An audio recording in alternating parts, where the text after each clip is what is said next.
Observers say the US president is already pushing the limits of the Geneva Convention, the international treaty that covers conduct in times of war and conflict. Karis Garland takes a closer look at this. As the clock ticked down on Donald Trump's deadline for Iran to open the Strait of Hormuz, the US president became increasingly threatening. The entire country can be taken out in one night. Trump has warned the US military would strike Iranian power plants and bridges, actions the United Nations and some military law experts say could constitute a war crime. According to the Geneva Conventions governing the laws of war, civilian objects shall not be the object of attacks or reprisals, and attacks must be strictly limited to military objectives. They're defined as those which by their nature, location, purpose or use make an effective contribution to military action and whose total or partial destruction, capture or neutralization offers a definite military advantage. The attacks would also need to be proportional and minimize civilian harm, as the United Nations Secretary General has warned. Even if specific civilian infrastructure were to qualify as a military objective, international humanitarian law would still prohibit attacks against them if they may be expected to cause excessive incidental civilian harm. The US president, though, has dismissed these concerns. I'm not worried about it. You know it's a war crime? Having a nuclear weapon. Allowing a sick country with demented leadership have a nuclear weapon. In an interview in January, Trump declared that his power as commander-in-chief was constrained only by his own morality. Let's get the analysis and bring in Negah Angha, who's a former advisor to US President Joe Biden on security. Negah, thank you very much for being with us here on France 24. We appreciate your time. In terms of where we stand here with the Geneva Convention, give us your take on the scenario. First, thanks for having me on. Look, I'm very worried. I think both the rhetoric and the target set that's been articulated is essentially trying to normalize something that international humanitarian law is designed to prevent. So whether it's mass civilian suffering as a tool of coercion, the president of ICRC warned explicitly that the rules of war needs to be respected, not only in words and in action. And again, using the threat, even if it's rhetoric, even if it's words against critical civilian infrastructure sites, this essentially becomes a new normal, and that's the part that's very concerning. And is to if actually action is going to take place in such a scenario. I think even there was more than 100 international legal experts that essentially said that strikes and threats against power, desalination infrastructure sites, all of that can also constitute war crimes.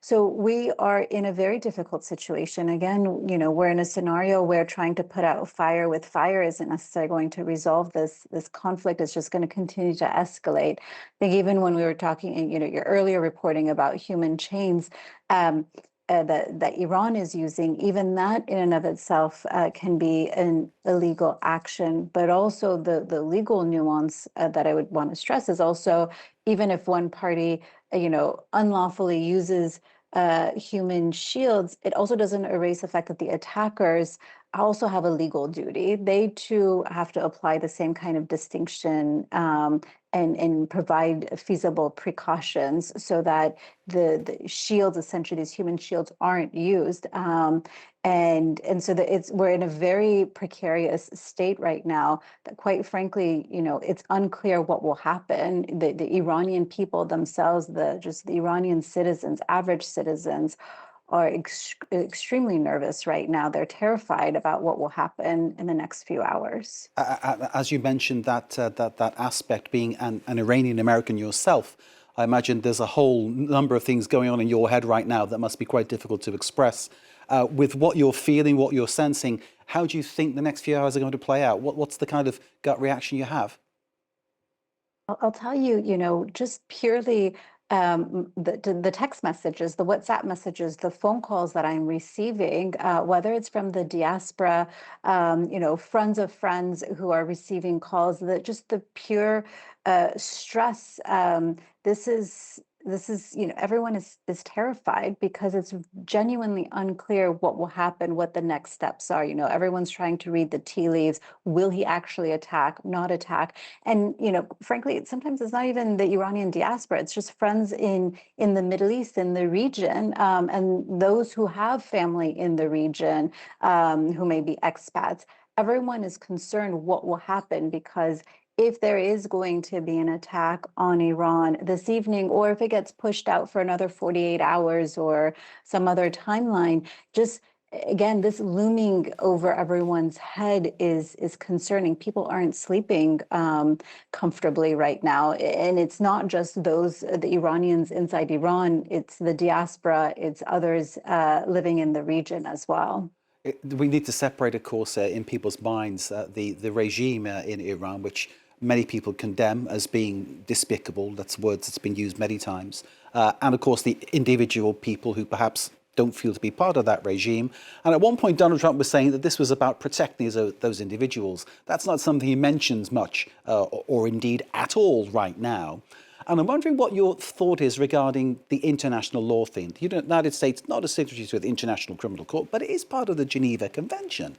And that Geneva Convention does have very clear guidelines about what can and can't be done. So with that context, is Trump basically on the verge of committing more war crimes? Is that something that one day he may be called into question on? Again, this is a slippery slope situation. The reality is that, what is he going to conduct? What is he going to engage with? There's all this conversation about, a U.S. incursion, but what does that actually mean? Is it going to be a limited ground strike? Is it going to be, special forces type operations on the ground? Having limited seizure of specific strategic geography. Where the ballistic missiles are, or particular islands like Harg Island. What does that mean? What does the footprint look like? There's, the other analysis of, will more sort of these civilian infrastructure sites get attacked and destroyed, and then it allows for more boots on the ground. I mean, there's just a whole cadre of issues that it's such a mess right now that it's unclear the direction that this will take, and whether we can analyze how far the president could commit crimes. I think the part that I found that's been shocking has been the rhetoric. I understand sort of putting out mixed messaging, maybe to help with some sort of leverage in terms of negotiations. Again, I think it should have been clear that the Iranians have essentially, in all of their actions, said that they don't deal well with ultimatums, and whether this kind of mixed messaging and these ultimatums in the messages out of the administration is supposed to help push the Iranian regime closer towards a negotiated settlement. But even the rhetoric itself, the havoc that it's causing inside Iran and surrounding countries is problematic. That in and of itself is starting to sort of lead towards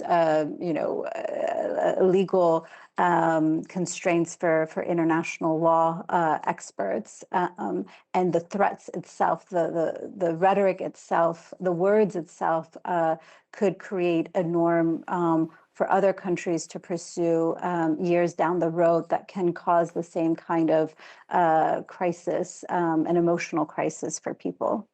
Negah, thank you very much for joining us and sharing your analysis with us here in France 24. It's much appreciated. Negah Angha, former advisor to US President Joe Biden on the issue of national security.